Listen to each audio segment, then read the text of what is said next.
Double trouble.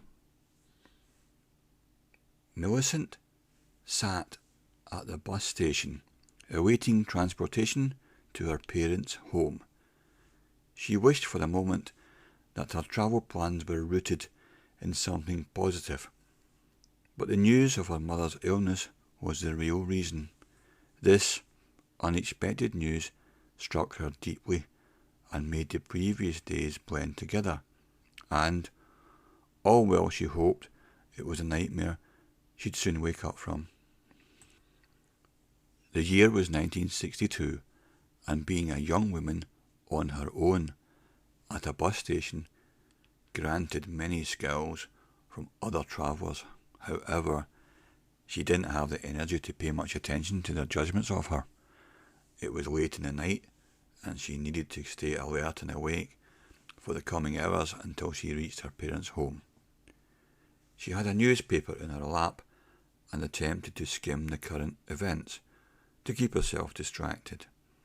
But the context surrounding her was more interesting than the print in her grip.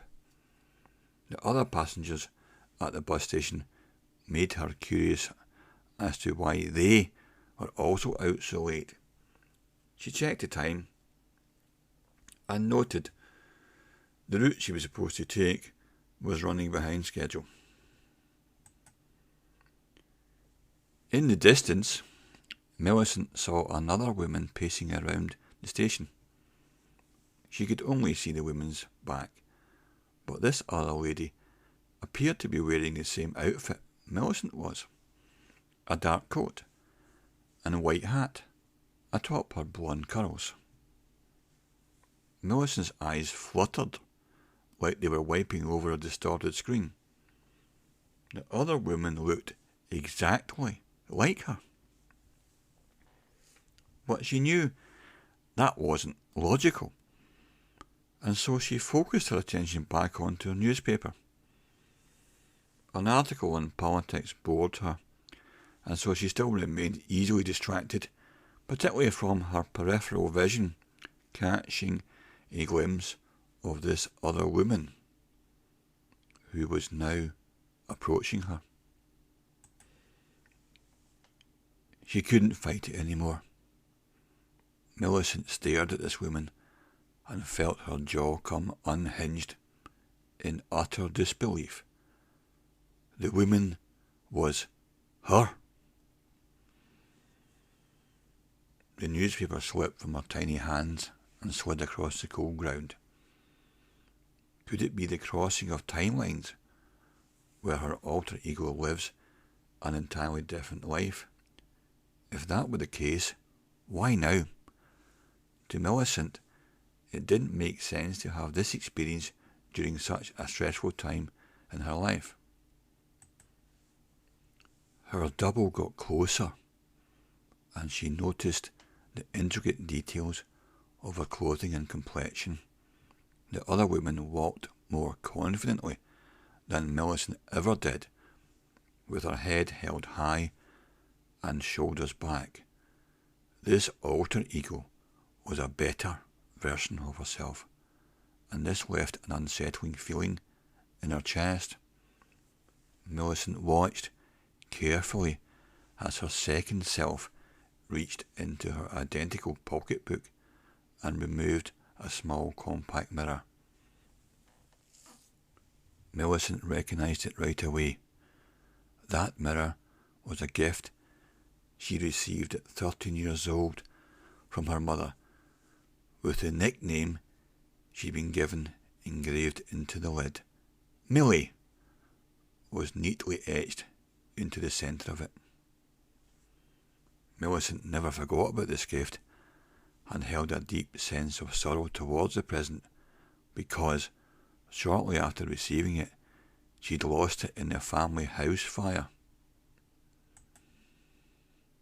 Millicent kicked herself for years for leaving this treasure behind in the blaze, despite her mother's reassurance that it wasn't her fault and their lives were much more important than materialistic items. Millicent nearly shed a tear as she recalled her mother's words and the weight they held all these years later, as she was now en route to help her mother in her time of need. But how did this version of herself have the mirror? To Millicent, this was proof that her mind had created this painful scene as an act of sabotage. Surely it couldn't be real. Frustrated, Millicent stood to her feet and walked over to the small powder room at the corner of the bus station. She needed to be quick. She didn't want to miss her bus, but she desperately needed to wash away this hallucination. The cold water on her cheeks felt refreshing. It was just a shock she needed to bring herself back into reality. Her imagination must have been crossing wires with her better judgment due to the stress and her lack of sleep. She wiped her face with one of the towels and gently patted it below her eyes. It wasn't fair. She'd had enough racing thoughts since she got the news about her mother, so why did her mind resort to handling the stress in such a useless way? The wooden door to the powder room opened behind her, and when she looked at the reflection in the large mirror, her alter ego stared back at her. Millicent shuddered and dropped the cloth into the wet sink. Before, it was one-sided. Only Millicent had noticed the other women who paid her no attention, like she was too full of herself as she paced through the bus station and then looked at herself in the compact mirror. But it was clear now that she couldn't hide from her alter ego. They were both now well aware of each other. Her double still had the same confident look in her eyes and superior stature. Something about this made Millicent feel deeply threatened, as if this other version of herself had only arrived to take her place in the world and prey on her insecurities. Millicent stormed out of the bathroom and away from the secluded waiting area, passing by her twin. As Millicent brushed past the other women, she swore she could feel her presence and smell her perfume, the same scent she had applied to her own wrist and clavicle on her way to the bus station. Millicent thought that she couldn't allow herself to get caught up in these details. She needed to get on the bus and finally begin the painful journey home. But as she walked over to the pickup spot, she became aware that she'd missed the bus. It was now departing without her. It must have arrived in the brief moments she had spent in the bathroom when her eyes were locked on her evil twin. Or had it been longer than she'd realised?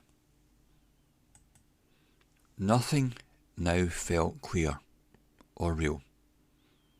Millicent's mind was a discombobulated mess. And that must have been what her double wanted, especially with her opportunistic timing. Millicent's insecurities were being preyed upon. She took purposeful steps back into the waiting area where she'd been sitting when she first laid eyes on her twin. She scanned around the waiting area, then the empty powder room. Where was she? Unsure of where the other women went, Millicent waited for the next bus to arrive. She was now alone with her mysterious alter ego, who she could no longer see, but could feel her presence watching her wallow